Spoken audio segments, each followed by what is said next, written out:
President.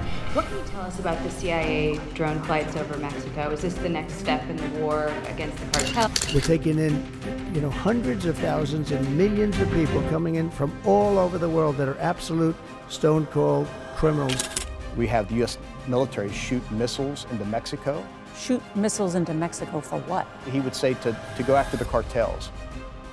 Troops are heading to the border from the United States and Mexico. Cartels are increasing their arsenals by purchasing guns from the black market and smuggling weapons from the United States. Everyone is getting ready to respond to President Trump's military approach to solving the migrant and drug problem that has plagued the United States for decades. Recent reports show that Trump isn't just flexing military muscle, but may have already started his series of attacks against Mexican cartels and perceived allies of these organizations. Could this be war? Trump takes bold move against cartels.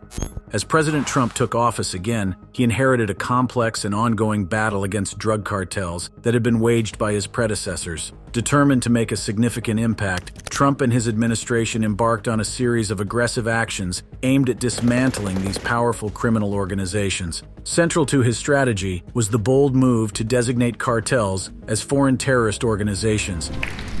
All illegal entry will immediately be halted, and we will begin the process of returning millions and millions of criminal aliens back to the places from which they came.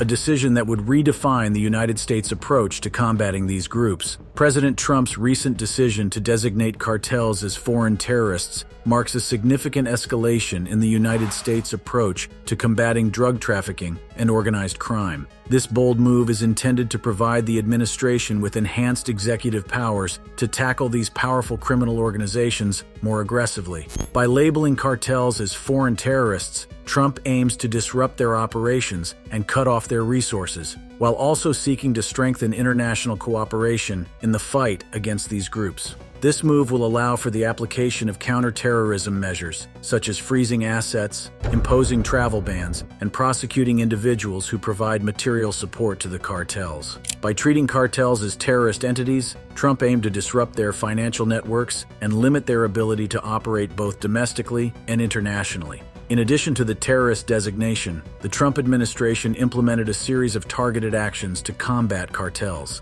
One of the key initiatives during Trump's previous terms was Project Python, a coordinated effort led by the Drug Enforcement Administration to dismantle the Jalisco New Generation Cartel, one of Mexico's most powerful and violent drug trafficking organizations. This operation involved collaboration with Mexican authorities and resulted in numerous arrests and the seizure of significant quantities of drugs, weapons, and cash. Another significant action taken by the Trump administration was the deployment of additional resources to the southern border. In an effort to curb the flow of drugs into the United States, Trump increased funding for border security and expanded the presence of customs and border protection agents. His previous administration also prioritized the construction of a border wall, which Trump argued would serve as a physical barrier to deter drug smuggling and illegal immigration. Furthermore, the Trump administration sought to strengthen international cooperation in the fight against cartels. By engaging with key allies in Latin America, Trump aimed to build a united front against these criminal organizations. This included working closely with the Mexican government to enhance intelligence sharing, improve law enforcement coordination, and support efforts to dismantle cartel operations within Mexico. The administration also focused on disrupting the financial networks that sustain cartels. Through the use of sanctions and financial regulations, the Treasury Department targeted individuals and entities linked to drug trafficking, aiming to cut off the flow of money that fuels cartel activities. By choking off their financial resources, Trump sought to weaken the cartel's ability to operate and expand their influence. Despite these efforts, the previous Trump administration faced criticism and challenges in its approach to combating cartels, just like the current administration is facing. Critics argued that the designation of cartels as foreign terrorists could have unintended consequences, potentially impacting innocent individuals and complicating diplomatic relations with Mexico. Additionally, the focus on enforcement and border security was seen by some as insufficient to address the root causes of drug trafficking and addiction. Legally, the designation of cartels as foreign terrorist organizations grants the United States government a powerful set of tools traditionally reserved for combating terrorism. However, this legal framework, designed for terrorist entities, may not seamlessly apply to drug cartels, which operate with different motives motives and structures. The challenge lies in adapting these counterterrorism measures to effectively target and dismantle cartels without overstepping legal boundaries or infringing on civil liberties. One of the primary concerns is the potential for unintended consequences, particularly regarding the broad application of the foreign terrorist designation. The vague language of the executive order leaves room for interpretation, raising fears that individuals and communities with no direct ties to drug trafficking could be unjustly impacted. This could lead to legal challenges and pushback from civil rights organizations who argue that the designation could result in violations of due process and human rights. Internationally, the designation of cartels as foreign terrorists has significant diplomatic implications. Mexico, a key partner in the fight against drug trafficking, has expressed concerns about the potential impact on bilateral relations. The Mexican government fears that the designation could complicate cooperation efforts and strain diplomatic ties, as it may be perceived as an infringement on their sovereignty. Additionally, there is apprehension that the move could lead to increased militarization of the drug war, further escalating violence in regions already plagued by cartel-related conflict. The designation also has the potential to influence international perceptions of the United States' approach to combating organized crime. By labeling cartels as terrorists, the United States signals a shift towards a more aggressive stance, which could affect its relationships with other countries involved in the global fight against drug trafficking. Allies may be compelled to reassess their own strategies and policies as they navigate the implications of aligning with the United States' new approach. Furthermore, the designation could impact international trade and economic relations. Cartels are deeply entrenched in the economies of several countries, and the disruption of their operations could have ripple effects on legitimate businesses and industries. The potential for economic instability and the risk of retaliatory actions by cartels could pose challenges for countries seeking to maintain stability and growth. Not everyone is against the new policy, though. There are those who see it as a long overdue solution to end the drug war that has plagued the country for so many decades. Law enforcement agencies, particularly those on the front lines of the battle against drug trafficking, have largely welcomed the designation. For many in law enforcement, the classification of cartels as foreign terrorists provides additional tools and resources to combat these powerful criminal organizations. The ability to leverage counterterrorism measures, such as asset freezes and enhanced surveillance capabilities, is seen as a significant advantage in disrupting cartel operations and dismantling their networks. Some officials believe that this move will lead to more effective collaboration between federal, state, and local agencies, as well as with international partners, in targeting the cartel's infrastructure and financial resources. However, not all law enforcement officials are in agreement. Some express concerns about the potential for overreach and the challenges of applying counterterrorism laws to organizations that, while violent and dangerous, do not fit the traditional mold of terrorist groups. There is apprehension about the legal complexities and potential for unintended consequences, particularly in terms of civil liberties and due process. Political figures have also weighed in on the designation, with reactions largely divided along partisan lines. Supporters of President Trump, particularly those within his administration and among his political allies, praised the move as a necessary and decisive step in the fight against drug cartels. They argue that the designation sends a strong message to these organizations and demonstrates the United States' commitment to combating the drug trade with renewed vigor. Human rights organizations have been vocal in their opposition to the designation, citing concerns about the potential impact on civil liberties and human rights. These organizations argue that the broad application of the foreign terrorist designation could lead to violations of due process and the targeting of individuals and communities with no direct ties to drug trafficking. They warn that the move could exacerbate existing human rights abuses and contribute to a climate of fear and repression. One of the primary advantages of designating cartels as foreign terrorists is the ability to employ sophisticated surveillance and intelligence gathering techniques traditionally reserved for counterterrorism operations. This includes the use of satellite imagery, electronic surveillance, and cyber intelligence to monitor cartel activities and track their movements. By harnessing these technologies, law enforcement agencies can gain valuable insights into the inner workings of cartel networks, identifying key players, supply routes, and operational hubs. This integration of technology into the fight against cartels also extends to data analytics and artificial intelligence. These tools enable law enforcement agencies to process vast amounts of information, identifying patterns and trends that may not be immediately apparent. By analyzing data from various sources, including financial transactions, communications, and social media, agencies can uncover connections and relationships within cartel networks, allowing for more targeted and effective interventions. As Trump plans to make this bold move against the cartels, he is also taking measures measures to fortify the border and pressure the Mexican government into making even bolder moves against cartels.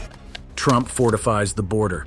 In a dramatic escalation of border security measures, President Donald Trump has fortified the southern border of the United States as the war against powerful drug cartels intensifies. The southern border of the United States has long been a flashpoint for political and social tensions, with border security issues dating back decades. The region has been a gateway for migrants seeking a better life and a battleground for drug cartels smuggling narcotics into the country. The situation has grown increasingly dire, with cartels becoming more sophisticated and violent in their operations. This has prompted a series of administrations to grapple with the challenge of securing the border while balancing humanitarian concerns. 1,500 American troops joining some 2,500 troops already at the southern border with Mexico. In a bold move, the Pentagon announced the deployment of 1,500 active duty troops to the southern border, marking a staggering 60% increase in Army presence in the area. This decision reflected the administration's commitment to addressing the escalating threat posed by cartels. Additionally, the Defense Department provided military aircraft to deport over 5,000 individuals detained by Border Patrol in San Diego and El Paso, Texas. These measures were seen as necessary steps to deter illegal activities and send a strong message to those attempting to exploit the United States immigration system. This approach, however, has been met with both support and criticism as the nation grapples with the complex realities of border security and immigration policy. In a series of controversial moves, Donald Trump's administration took decisive action to tighten control over the southern border by suspending the entry of all undocumented migrants into the United States. This sweeping measure was implemented as part of a broader strategy to address the perceived crisis at the border and to combat the influence of drug cartels. The administration argued that allowing undocumented migrants to enter the country posed a significant risk to national security and public safety. Border Patrol agents were instructed to turn away individuals attempting to cross the border without granting them asylum hearings. This directive effectively bypassed the traditional legal process for asylum seekers, which typically involves a hearing to determine the validity of their claims. The decision to deny asylum hearings sparked outrage among human rights organizations and immigration advocates who argued that it violated international laws and the United States' long-standing commitment to providing refuge to those fleeing persecution. One of the immediate changes impacting our region, the elimination of a big feature on the CBP application. Compounding the situation was the scrapping of the CBP One smartphone app, a tool that had allowed migrants to schedule appointments with U.S. Border Patrol agents. The app provided a semblance of order and predictability in the otherwise chaotic immigration process, offering migrants a legal pathway to enter the country. By eliminating this tool, the administration closed a critical channel for migrants seeking to navigate the complex U.S. immigration system. These measures were part of a broader effort to fortify the border and send a strong message to those attempting to enter the United States unlawfully. However, they also fueled a heated debate over the balance between national security and humanitarian obligations. As part of the Trump administration's aggressive stance on immigration, a series of executive orders were signed to expand the powers of Immigration and Customs Enforcement, ICE. These orders aim to enhance ICE's ability to arrest and detain unlawful migrants on U.S. soil, reflecting the administration's commitment to a hardline approach to immigration enforcement. The expansion of ICE's powers included broadening the criteria for arrest and detention, allowing agents to target a wider range of individuals deemed to be in violation of immigration laws. This included not only those with criminal records, but also individuals who had overstayed their visas or entered the country without proper documentation. The executive orders also facilitated increased cooperation between federal immigration authorities and local law enforcement agencies. This collaboration was intended to streamline the process of identifying and apprehending individuals subject to deportation, further bolstering the administration's efforts to fortify the border and curb illegal immigration. The role of the military in supporting border security measures marked a significant shift in the United States' approach to immigration enforcement. The deployment of active duty troops to the southern border was a clear indication of the administration's commitment to using all available resources to address the perceived crisis. These troops were tasked with providing logistical and operational support to Border Patrol agents, enhancing their ability to monitor and secure the vast and often challenging terrain of the southern border. The presence of military personnel was intended to act as a deterrent to those attempting to cross the border unlawfully, sending a strong message that the United States was prepared to take decisive action to protect its borders. The intensified border security measures implemented by the Trump administration had a profound impact on the relationship between the United States and Mexico. As the United States fortified its southern border, diplomatic tensions between the two nations began to surface, fueled by differing perspectives on immigration and border control. The suspension of undocumented migrant entry and the deployment of military resources were viewed by some in Mexico as aggressive and unilateral actions that disregarded the complex socioeconomic factors driving migration. Mexican officials expressed concerns over the humanitarian implications of these measures, particularly the denial of asylum hearings and the rapid deportations facilitated by military aircraft. These actions were perceived as exacerbating the challenges faced by Mexico in managing the flow of migrants and refugees within its own borders. One of the most contentious issues was the suspension of asylum hearings, which was challenged in court on the grounds that it contravened the United States' obligations under international refugee conventions. Legal experts argued that denying individuals the right to seek asylum without due process was a breach of both international law and the principles enshrined in the U.S. Constitution. Several court rulings resulted in injunctions that temporarily halted the implementation of certain policies. The scrapping of the CBP-1 smartphone app also faced legal challenges, with plaintiffs arguing that its elimination deprived migrants of a critical tool for accessing the immigration system. While some courts upheld the administration's authority to make changes to immigration procedures, others expressed reservations about the broader implications for migrants' rights and access to due process. The Trump administration's decision to fortify the southern border amid an intensifying war against drug cartels marked a pivotal moment in U.S. immigration policy. However, this isn't the only thing he is doing to fight cartels. He is also using tariffs to pressure the Mexican government. Mexico, Canada, and China threatened with sanctions.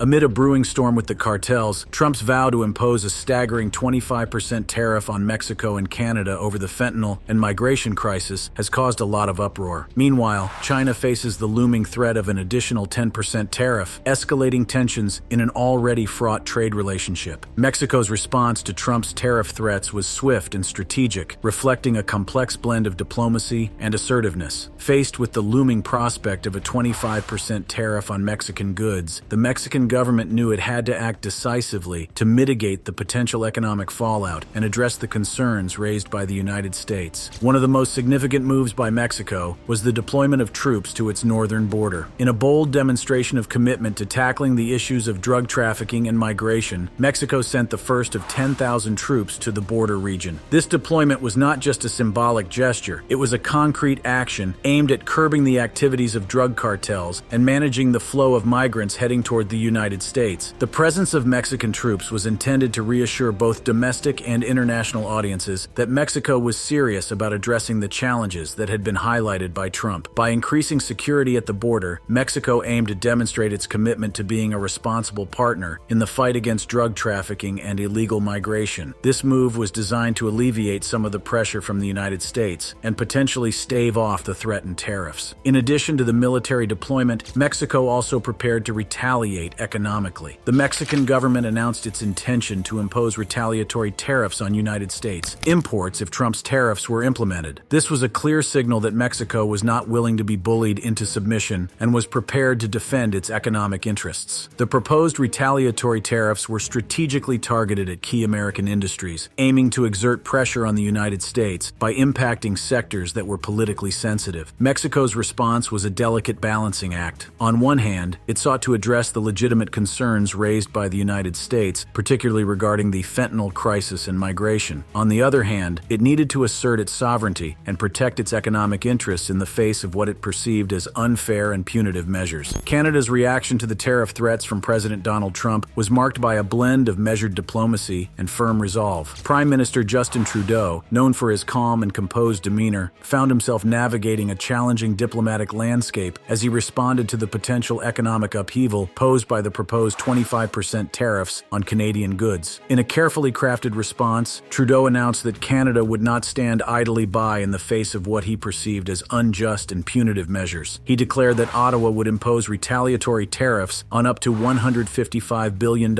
in United States imports if Trump's tariffs were enacted. This move was not just a defensive measure, it was a clear message that Canada was prepared to protect its economic interests and would not be coerced into unfavorable trade terms. The potential impact on American exports was significant, with industries bracing for potential disruptions and economic losses. Trudeau's announcement was also a reflection of the broader Canadian sentiment toward the United States trade policies under Trump. Many Canadians viewed the tariff threats as an affront to the long-standing partnership between the two countries, which had historically been characterized by mutual benefit and cooperation. The imposition of tariffs was seen as a departure from the spirit of collaboration that had defined the United States-Canada relationship for decades. In addition to the economic implications, the tariff threats also had political ramifications for Trudeau. As the leader of a country heavily reliant on trade with the United States, Trudeau faced pressure to defend Canadian interests while maintaining diplomatic relations with its largest trading partner. The potential impact of the tariffs extended beyond the immediate economic consequences. The threat of a trade war between the United States and Canada had broader implications for global markets, creating uncertainty and volatility. Businesses on both sides of the border are left grappling with the potential fallout as supply chains face disruptions and consumer prices risked rising. In a surprising turn of events, Trump eventually decided to pause the imposition of tariffs on Canada and Mexico. This decision came after intense negotiations and diplomatic efforts by both neighboring countries to address the concerns raised by the United States. However, the reprieve was not extended to China, which remained under the threat of additional tariffs. The decision to pause tariffs on Canada and Mexico was seen as a strategic retreat by Trump, who had initially taken a hardline stance on trade issues. For Canada and Mexico, this pause provided a much-needed breathing space to continue addressing the underlying issues of drug trafficking and migration, while also working towards more favorable trade terms with the United States. The move was also a recognition of the deep economic interdependence between the three countries, which are bound by the United States-Mexico-Canada Agreement, USMCA. For Canada, the pause in tariffs reflected the effectiveness of Prime Minister Justin Trudeau's diplomatic efforts. It showed the importance of maintaining strong bilateral relations and highlighted the potential for constructive dialogue in resolving trade disputes. The decision also alleviated immediate concerns about economic disruptions and provided Canadian industries with a sense of stability and predictability. In Mexico, the pause was seen as a validation of the country's efforts to address the issues of drug trafficking and migration. The deployment of troops to the border and other measures taken by the Mexican government were viewed as positive steps towards fulfilling their commitments to the United States. The pause allowed Mexico to continue its efforts without the looming threat of economic penalties, fostering a more cooperative atmosphere between the two nations. However, the decision to maintain tariffs on China signaled a different approach. The ongoing trade tensions between the United States and China were rooted in deeper issues including intellectual property theft, trade imbalances, and geopolitical rivalries. By keeping the pressure on China, Trump aimed to extract concessions and address what he perceived as unfair trade practices. The backdrop of the trade tensions between the United States and the trio of Mexico, China, and Canada is not so easy to understand. To fully understand the current situation, we must first delve into the intricate history that has led to this point. The United States and Mexico share a long and intertwined history, marked by both cooperation and conflict. The North American Free Trade Agreement, or NAFTA, which came into effect in 1994, was a landmark deal that sought to eliminate trade barriers between the United States, Mexico, and Canada. It aimed to create a trilateral trade bloc in North America, fostering economic growth and strengthening ties between the neighboring countries. However, NAFTA also faced criticism, with detractors arguing that it led to job losses in the United States and exacerbated economic disparities. Fast forward to the 2010s, and the relationship between the United States and Mexico became increasingly strained. The rise of drug cartels and the migration crisis added layers of complexity to the already fraught relationship. The flow of fentanyl, a potent synthetic opioid, from Mexico into the United States became a significant concern, prompting calls for stricter border controls and increased cooperation to combat the drug trade. The migration crisis, fueled by violence and economic instability in Central America, further strained relations as thousands of migrants sought refuge in the United States. In the case of Canada, the relationship with the United States has historically been one of mutual benefit and cooperation. As the United States' largest trading partner, Canada has enjoyed a robust economic relationship with its southern neighbor. However, trade tensions began to simmer under Trump's administration, with the president frequently criticizing trade imbalances and threatening tariffs on Canadian goods. The renegotiation of NAFTA, resulting in the United States-Mexico-Canada Agreement, USMCA, was a contentious process that highlighted the underlying tensions between the two countries. China, on the other other hand, represents a different kind of challenge for the United States. As the world's second-largest economy, China's rapid rise has been a source of both admiration and concern. The trade war between the United States and China, which began in 2018, saw both countries imposing tariffs on billions of dollars worth of goods. This tit-for-tat escalation had far-reaching implications for global markets, disrupting supply chains and creating uncertainty for businesses worldwide. The stakes have never been higher. Trump's administration is doing everything it takes to fulfill his campaign promises of ridding America of illegal immigrants and crushing cartels in the process. While his methods may seem extreme, they are not without merits.